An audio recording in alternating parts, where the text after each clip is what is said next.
పాలమ్మినా పూలమ్మినా కష్టపడ్డ పైకొచ్చిన అంటూ over night లో సోషల్ మీడియా స్టార్ అయిన మాజీ మంత్రి మల్లారెడ్డికి తెలంగాణ ముఖ్యమంత్రి రేవంత్ రెడ్డి షాకుల మీద షాకులు ఇస్తున్నారు.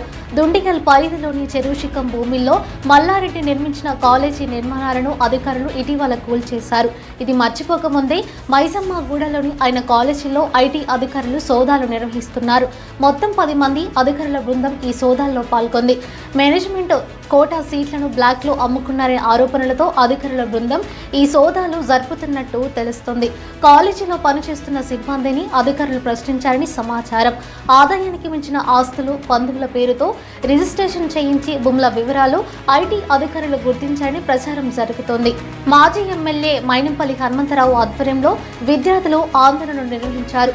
మల్లారెడ్డి దిష్టిబొమ్మను దహనం చేశారు. ఇప్పుడు తాజాగా రేవంత్ రెడ్డి మళ్లీ ఐటీ దాడులు మొదలుపెట్టారు. ఈ ఐటీ విభాగానికి రాష్ట్ర ప్రభుత్వం పూర్తి స్థాయిలో స్వేచ్ఛ ఇచ్చినట్టు ప్రచారం జరుగుతోంది. అయితే ఈ సోదాల్లో ఎలాంటి విషయాలు బయటకు వచ్చాయనేది సాయంత్రం అధికారులు వెల్లడించే అవకాశం ఉంది. ఇటీవల రేవంత్ రెడ్డి తనకు దోస్తని మల్లారెడ్డి వ్యాఖ్యానించారు. ఇక సోమవారం తన నియోజకవర్గం పరిధిలోని కొంతమంది నాయకులతో మల్లారెడ్డి సమావేశమయ్యారు. పార్టీ మారుతారని వారి ఎదుట ప్రస్తావించినట్టు ప్రచారం జరుగుతుంది.